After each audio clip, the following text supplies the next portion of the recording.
Le sinueux tracé de la 53e course de côte de Dunière-Auvergne, 9e manche du championnat de France de la montagne 2023, accueillait le week-end dernier les pilotes de la catégorie sport. Le décor était idéal pour vivre une nouvelle épreuve de haute voltige, d'autant que la météo fut parfaite durant les 2 jours de compétition, de quoi pleinement satisfaire les nombreux spectateurs qui avaient eux aussi coché le rendez-vous altigérien. En lice pour une 4e couronne hexagonale, Geoffrey Schatz se devait de performer à Dunière, d'autant qu'avec 2 jokers déjà grillés cette saison, le Mâconnais n'a plus d'autre choix que de saisir toutes les opportunités pour engranger de précieux points. Aux commandes de l'épreuve dès les essais, il fut rapidement le seul pilote à évoluer sous la barre symbolique de la minute et se payer le luxe de rééditer la performance à plusieurs reprises tout en approchant également le record du tracé qu'il détient depuis 2019. En patron, Geoffrey Schatz s'adjuge la 6e victoire de sa saison 2023 à Dunière au volant de sa Nova Proto NP01 Turbo, ainsi que la 2e consécutive après celle de Villaphant.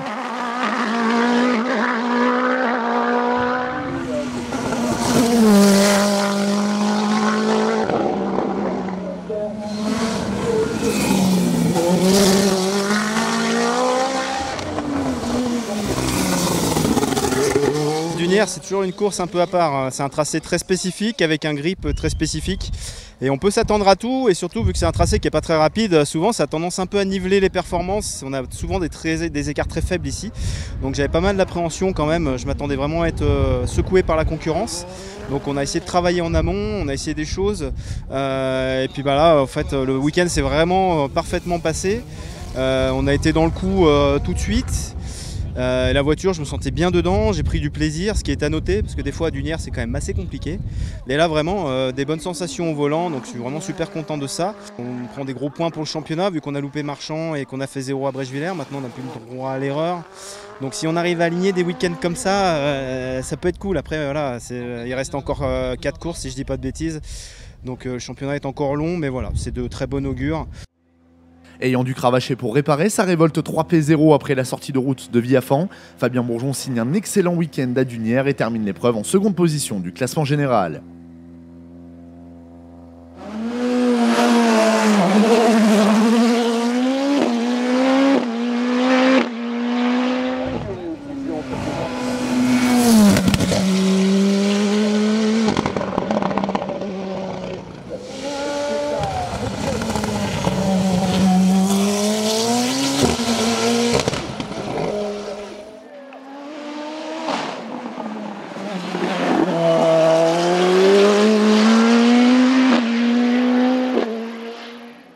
C'est dans la dernière montée de course qu'est intervenu le dénouement de la bagarre pour la 3e place. Un match finalement remporté par Cindy Gudet sur sa révolte 2P0. L'Indinoise signe ainsi son 3e podium de la saison et termine logiquement meilleure féminine de la catégorie sport.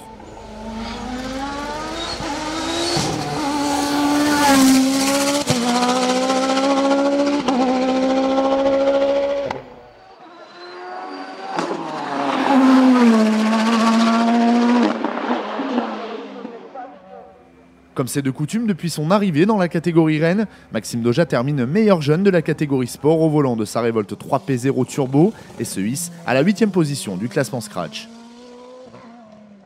Doja, meilleur jeune, sous un tonnerre d'applaudissements.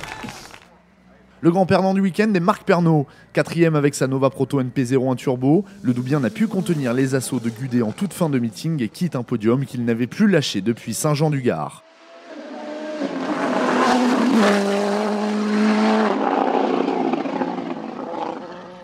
Kevin Petit poursuit son apprentissage de la révolte 3P0 Turbo. Avec d'excellents chronos arrivés peut-être un peu tard dans le déroulement du week-end, il termine 5e de l'épreuve. À la 7e position du classement général, l'on retrouve Cédric Lansard et sa Norma M20 FC Turbo bridée. C'est à son volant que le pilote savoyard remporte la classe E2 SC3B. Raoul Ferré faisait son retour sur le championnat de France de la montagne à Dunière. Le pilote andorran place sa Silvercar CS Turbo en 6e position du général et à la 2e position de la classe E2 SC2B derrière Gudet. Week-end sans encombre mécanique pour Emmanuel Arban et son Silvercar EF10. Le Bressan l'emporte dans la classe E2 SC2A. Antoine Uni continue d'apprendre le comportement de sa Nova Proto NP03, au volant de laquelle il remporte la classe E2 SC1A. Nouvelle victoire cette saison dans le groupe CN pour Dimitri Pereira. Le champion de France 2e division en titre y impose sa Norma M20 FC 2 litres.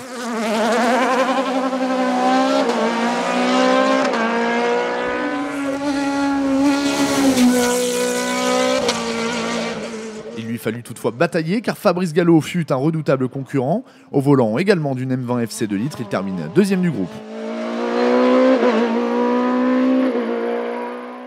Lui aussi faisait son retour en CFM. Baptiste Tonier Bruchet, évoluant désormais sur la même monture que Pereira et Gallo, le jeune homme se rappelle au bon souvenir de tous en prenant la 3e place du CN.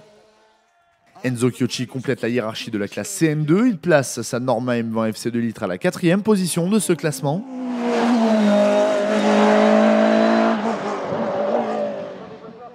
Il devance ainsi William Poulet, très performant à Dunières, 5e du CN2 au volant d'une voiture similaire. Emeline Breda devenait la première pilote féminine à prendre le départ d'une manche du CFM au volant d'une Norma CN plus 4 litres. Elle remporte fort logiquement la classe et se hisse en 4e position du groupe CN. Match 3 étoiles dans la classe CM, finalement remporté dans la dernière manche par Jérôme Jacot au volant de son Speedcar GTR.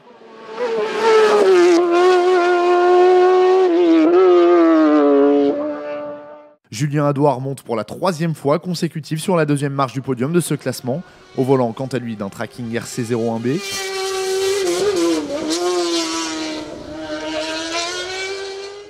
Loïc Ebinger, leader au départ de la 4e montée de course, atterrit finalement à la 3e place du CM sur son Speedcar GTR, mais aura véritablement marqué les esprits.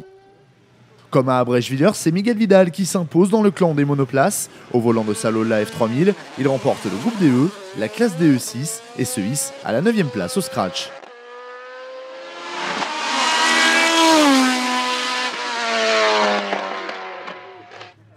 L'enfant du pays lui a toutefois donné du fil à retordre. Nicolas Dumont termine 2e du DE mais remporte la classe DE8 tout en prenant la 10e position du général sur sa Tatus Formula Master. Le podium du groupe DE est complété par Sébastien Jacquemin, lui aussi au volant d'une Formula Master, 2e de la classe DE8. Sarah Bernard enchaîne les bonnes performances et prend de plus en plus ses marques pour son retour en monoplace. Elle prend la 3e position du contingent des pilotes de Tatus Formula Master.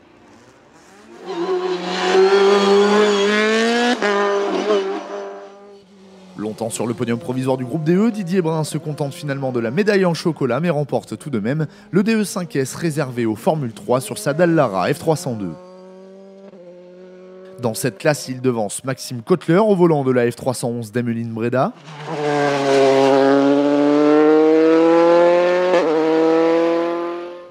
Marcel Sapin sur sa toute nouvelle F312 motorisée comme celle de Kotler par un moteur Mercedes. Et Benoît Tavio, 4e du DE5S au volant de sa F305 Evo 307. Il fait ainsi une très belle opération au championnat puisqu'il repart de Dunières avec les points de la victoire.